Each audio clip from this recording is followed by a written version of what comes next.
Bonjour à tous, congruence aujourd'hui pour les maths expertes avec ici une démonstration montrant que, quelle que soit l'entier naturel n, eh bien le nombre 5 puissance n fois 12 plus 12 puissance n fois 5 n'est jamais divisible par 7. Autrement dit, il faut montrer que ça n'est jamais congru à 0 modulo 7. Comment va-t-on procéder pour faire ça? Tout d'abord, on va réduire un petit peu la taille des nombres qu'on voit. Donc, 12, je peux enlever 7, c'est donc 5 modulo 7. Ensuite, je vais encore des nombres plus petits, mais ça va m'amener des nombres négatifs. 12, c'est aussi congru à moins 2 modulo 7. 5, si j'enlève 7, c'est congru à moins 2 modulo 7. Donc, des choses importantes, c'est que 5 puissance n fois 12, ça va être congru à quoi? Donc 12, ça vaut 5, ça vaut moins 2, donc moins 2, fois 5 puissance n, donc fois moins 2 puissance n.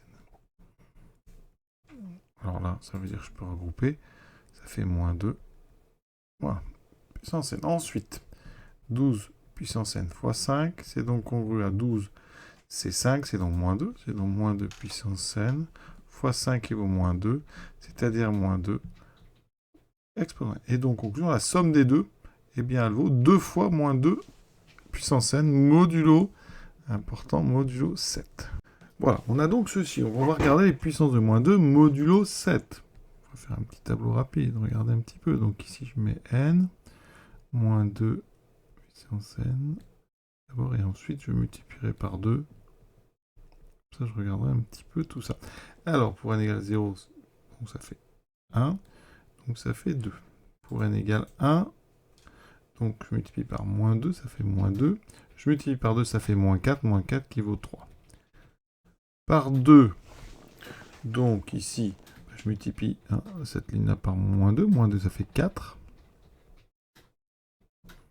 Ici, 4 fois 2, j'aurai 8, donc ça vaut 1. C'est intéressant. Maintenant, 3, donc je multiplie par moins 2, ça fait moins 8 qui fait moins 1.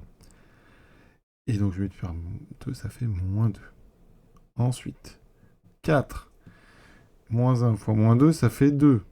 Je multiplie par 2, ça fait 4. Et vous voyez, ça fait toujours pas 0. Ensuite, 5. On n'a toujours pas de cycle, ça va pas tarder. Une fois moins 2, ça fait moins 4. Moins 4, ça fait, donc ici, 3.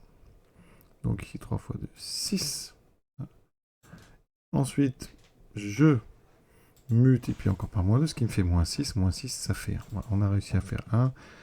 Ça fait ici, donc 2. Et on a trouvé un cycle. Oui, donc ça veut dire qu'à partir de là, tout va se répéter à partir de l'autre 1. Alors maintenant, si on veut vraiment démontrer, parce qu'on a l'intuition qu'après, forcément, ça va rester, ça va nous faire un cycle. Donc ce qu'on fait, c'est on divise, on voit bien que, ici, on a remarqué que moins 2 puissance 6, c'est congru à 1 modulo, donc 7. Donc on divise notre n par 6. Ça donne donc n égale 6q plus r. Et dans ce cas-là, qu'est-ce qu'on a? 2 fois moins 2n, c'est donc 2 fois moins 2 puissance 6q plus r, ce qui fait 2 fois moins 2 puissance 6 puissance q fois moins 2 puissance r. Et le nombre r, c'est ça qui est très important, c'est le reste, il est entre 6 et 0. Moins 2 puissance 6, ça fait 1. Et donc là, vous voyez, ça, évidemment, on va passer donc ici aux congruences. Donc ça, c'est congru à 2 fois 1, parce que ça vaut 1. Puissance q, ça fera 1. 2 fois moins 2 puissance r.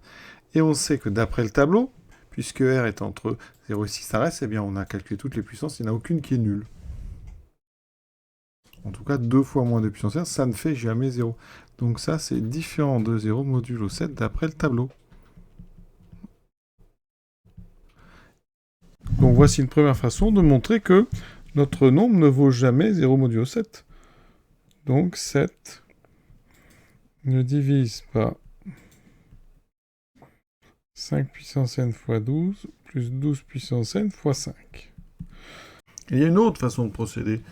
Ici, comme les 0 n'apparaît jamais dans la ligne des moins de puissance, ça veut dire que moins 2 est inversible. Autrement dit, vous pouvez trouver un nombre qui multiplié par moins 2 va donner 1 modulo 7.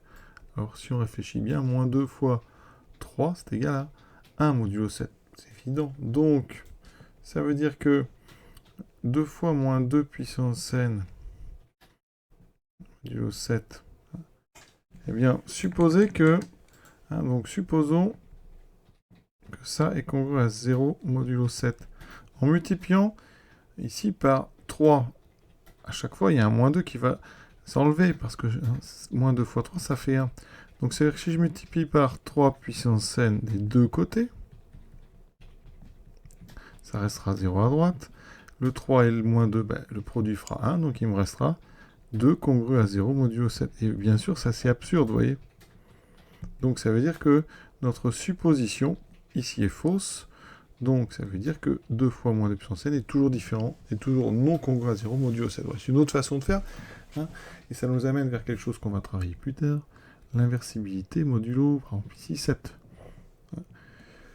On verra que quand un nombre est premier avec 7, il est inversible. C'est-à-dire vous pouvez trouver un multiple qui donne 1. Ça va être vraiment important. Et ça marchera justement parce qu'ici 2 et 7 sont premiers entre eux. Voilà. Je vous souhaite une bonne fin de journée après cette petite introduction sur les nombres inversibles modulairement.